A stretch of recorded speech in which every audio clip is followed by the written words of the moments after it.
they get signed over the next like couple of months, without doubt. Like everyone's already talking about them, getting the word about the next Brighton band.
I've known Leo through our parents knew each other. I've known him as long as I can remember.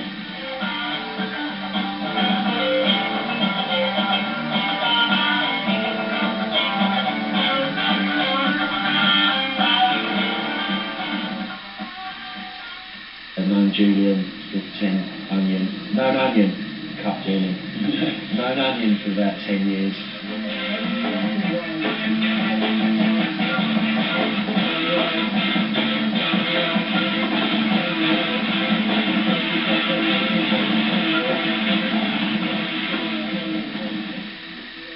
Scott I've known for about 5 years since he started, but in his parents and Leo's parents, their mothers are best mates.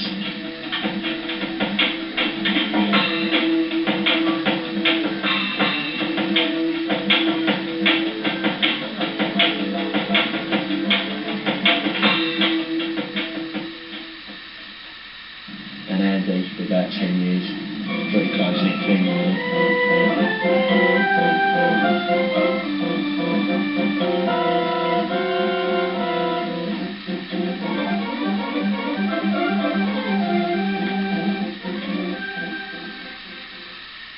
When we first started, we just started sixth form college as well. And at the college, the Battle of the Bands. In February, we started in September. And it had just been talk that September, like, we were going to start the band. And we thought, yeah, let's go into this Battle of the Bands, ideal opportunity for our first gig in front of the whole college. Big stage, big setup with PA and everything. Me and Jez were just like into music, about 1990 Manchester type thing. We just like really into music, we just thought, what should we do? We just thought, start up a band, and then we just gradually managed to get other people into it. The only other person me and Jez couldn't actually play an instrument or anything, so the only other person we knew that was good at music was Andy, keyboard player. Okay, what would you say your influences are musically? I don't know. As a band, I'd say sort of old Scary, Dawsey, that was the sort of basic influences when I first started in the band. And it's sort of, I don't know, it's no real influences taken over now, it's everybody sort of finding themselves and sort of not really portraying themselves as anything. Ska, we're basically Ska, and we get more reggae. As I say, we write sort of straight songs that are just chord-based songs. I like the Beatles, you know, I mean, they said you like the Beatles anyway. I like a lot of modern bands as well. I mean, all sorts. Yeah. All sorts. I mean, I like the 80s and all that, they're a good band. And I like a lot of Mariah Carey now. I like anything. It doesn't have to be a particular band. I like individual songs more. Yeah. Well, you can obviously have a dance to a lot of bands. You can't really dance to these days. So a lot of jangly, whatever guitars and stuff like that. But it's not just out and out dance music, it's got a bit of quality there as well. It's not just cop out with the beat just to say, right, you can have a dance to this. You put it on me, that's probably right. Hopefully it'll stand up to listening at home if you get a demo. Favourite venue, I suppose, is Pavilion Theatre. Holds a lot of people, it's got a good sound, good PA system, everything's there, you know, it's people on stage asking you if everything's alright, you need sound, quality's just superb. We only ever really play at Brighton, we haven't ventured out elsewhere. I mean, it does get to be the same old thing, especially if you're playing in a small pub like the Freebutt or the Richmond. I mean, good fun to play in that, but it's just like a night out. I mean, it's not a gig. This is a gig, you know.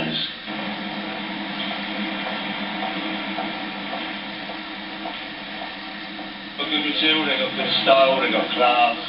They've got the potential. They've definitely got the potential. Do you think they make the most of that potential? They don't, no, because they're part-timers. They don't, I mean, they just enjoy playing.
What do you call this? Spikers and Badgers. Yeah, why? Just thought about it. No, The Badger Club, wasn't it? it's cool, yeah. That's what I guess. We basically were a secrets agency for depressed, sad kids at school. And we just got all their secrets out of it. It's called the Badger Club. And it was called the Badger Club. They originated from there. And Badger boys went fly kicking. That's it.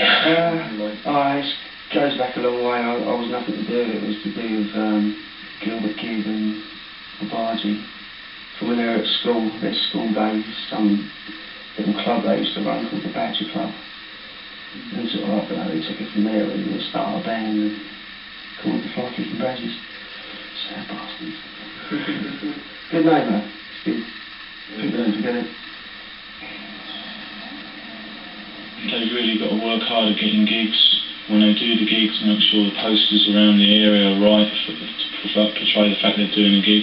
Not so much just any old black and white photocopy, and just hook up with someone that can do graphic design very well, because that's all part of the image. It's going to give people an idea of what you're like before they actually come and see you at the venue.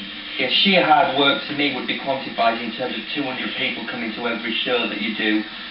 You know, a band making their own demo available and selling 500 copies throughout, you know, a year at £2 a go, or making T-shirts and selling them.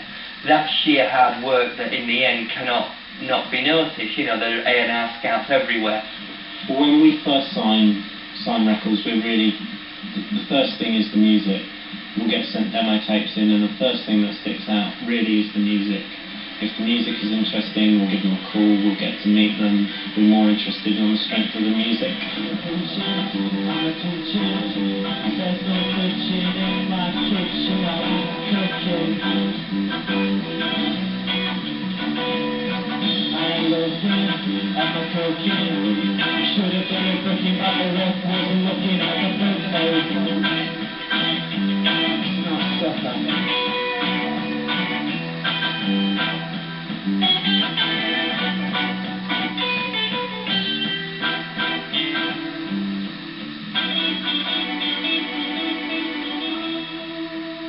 What a manager should be able to do is to negotiate on behalf of the band and to open up other doors that the band might not have otherwise been able to get through.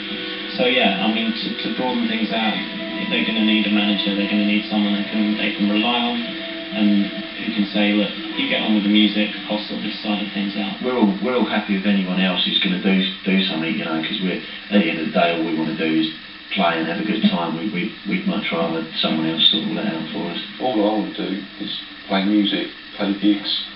I don't have anything to do with sorting out gigs and promoting them and, you know, anything like that. Partly laziness, I suppose, but also I want to be in a band. I don't want to sort out bands and things like that. A lot of the more promotional side of it, I don't really enjoy. It winds me up more than anything else. Which so, but that's what I enjoy. I'm more into the sort of the musical and the development side of the music. Oh, that's what I'm more into, really.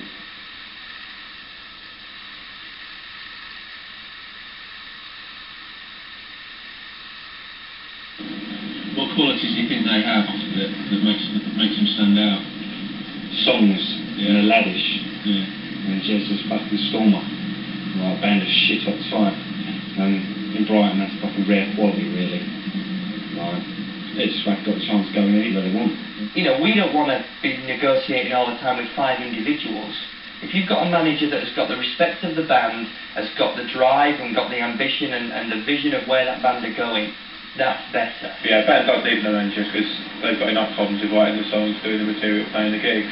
They need someone else to push them forward to get the tape sent off. And you need a manager who can make the band sound better than they are even. No, the manager's got to like the band as well, because the manager can't convince himself the band's good, he's not convinced anyone else. Like, they've got a couple of festivals booked this year.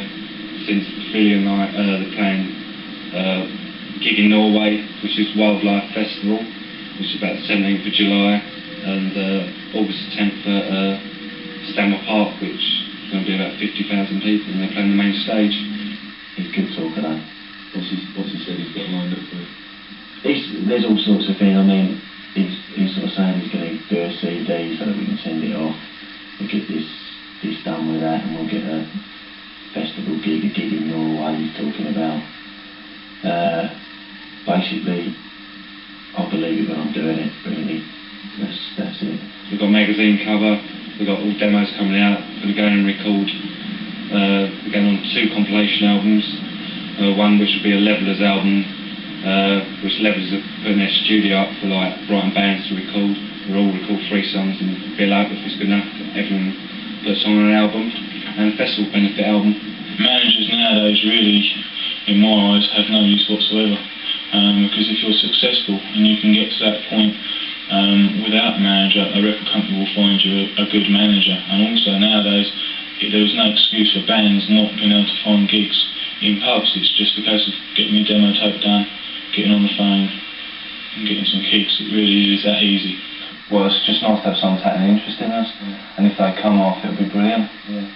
And hopefully he's not wasting our time. I don't really think he is, so it's alright.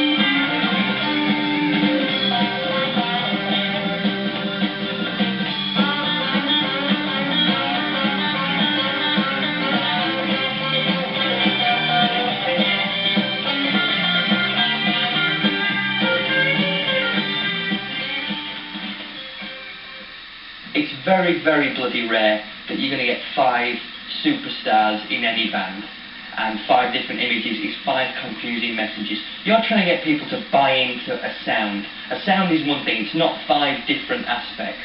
People don't go, I'm into this band because the drummer's ace, you know, or I'm into this band because the bass player's happening. They're buying into the whole dream, you know, they're buying into the whole image, they're buying into what the 4 or 3 or 5 people contribute in terms of making a song. My criteria is that I look for, there's got to be some kind of a star in that band. There's got to be someone in there that you think, somebody, she's got it, they've got something, that X factor, that little something. There needs to be some modicum of songwriting and ability and arrangement, ear for melody, or the opposite of that, ear for the complete racket, if that's the kind of music you're looking for. If you're trying to look for a pop team sensation, then you're going to want them to be good looking, you're going to want them to be attractive, you're going to want to appeal to their fans. But at the same time, I'd say that there's no drop in the level of standard of music. And well, an image is something that you have to have, I suppose. It's not something that I really want to have, but people insist you've got to have an image. People like to categorise you and that. And I mean, I'm not really the laddest front in the band. You know, Julian likes to be a lad and that. And I mean, I suppose that's why they got me dressed up in a suit and sort of sing the organ player.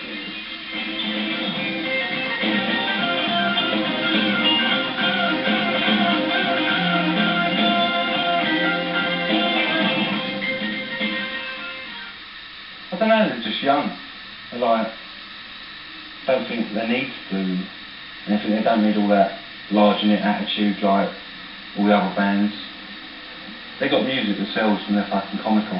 Yeah, they're just a bunch of lads, and like Jez is a second-hand car salesman, and he plays it well. He sings the songs, he writes fucking amazing lyrics, and the band is shit on top. They're basically laughing. When Jude dresses up in all that, all the outrageous clothes, is that just like to show that you're just having a laugh, yeah? Yeah. Just, he doesn't think he's too cool to put on those sort of clothes, you know. It's just something to show that he's having a laugh. He's having a right laugh. If you're inherently a good band, and you can build up a long following, a loyal following of lots of people in your own area, people can't afford to ignore you, because all those people could be buying that local paper to read your interview, they could be listening to that radio station, be it a specialist show late at night or whatever to get started, they can tune in, or they could be watching, this news slot at 6 PM on their magazine programme. Promotion for a band and an artist is one of the most important things when releasing a record or developing the artist, and without it, the other side of the single has no relevance really. More so on popular music, because there has to be something for people to latch onto and relate to with the artist. There has to be an image and there has to be something to promote. I think it's like a campaign, a war campaign really. It's like we've got to try and focus on every sort of media outlet we can. We've got prints with the magazine and film with videos and live performances, everything.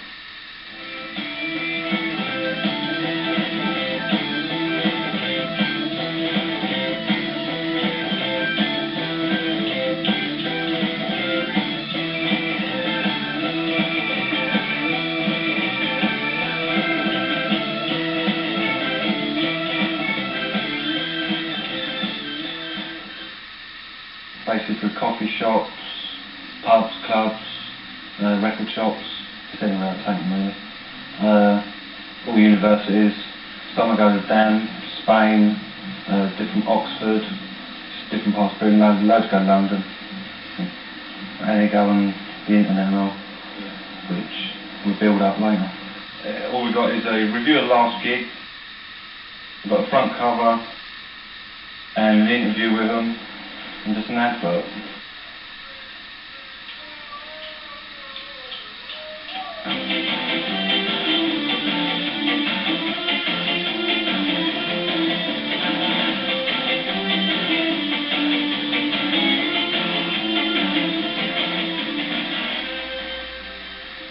What about the Hot Nights? Because they played the gig with the FKB. Have they had any success of any kind? 600 people in a gig in Brighton. like, which for Brighton standards for a non-chart band is massive. You know, so they're pretty big, I suppose. Yeah. Did they move away from Brighton at all?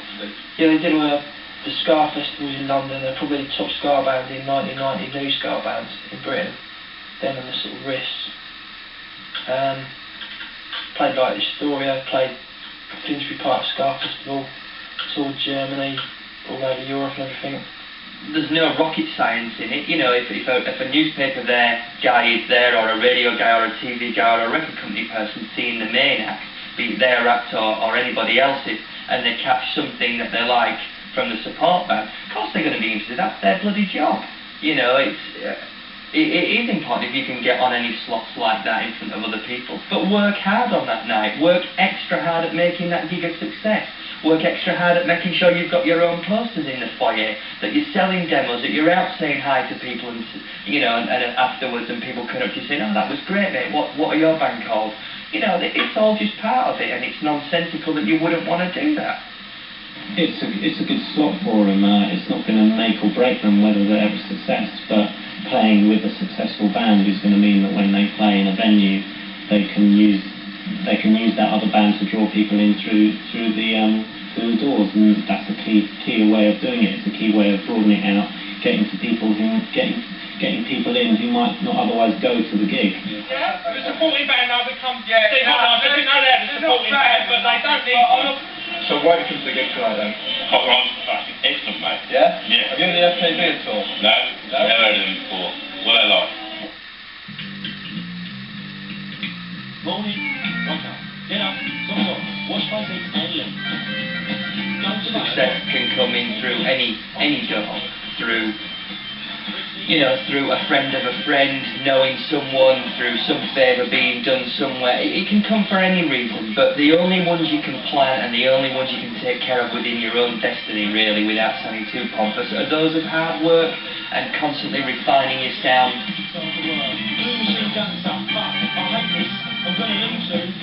Hopefully be able to finish my course, coincide with getting some kind of contract, and so it'll be timed quite sweetly, and hopefully be doing gigs that are paid alright and being able to actually call it a living instead of being a hobby. I'm not getting any, because no one's giving. I crash out there, look through it all, I can't make it, fucking all. The managers can pull some right off strokes to get fans where they want them. They can be the most talented people on the planet. If they, for some reason, decided that this band are going to be the next Take That, for instance, they will be. I think they'd be good at being famous, but it's just a matter of being famous. Yeah. To do it, I mean, once you're famous, you can have all sorts of stories written about you anyway, you know, so it's alright, you know, they take care of all that fame bit for you. That's what the punters like to read, isn't it? Hotels getting smashed up and all that sort of thing. Not that we do that, record company bosses.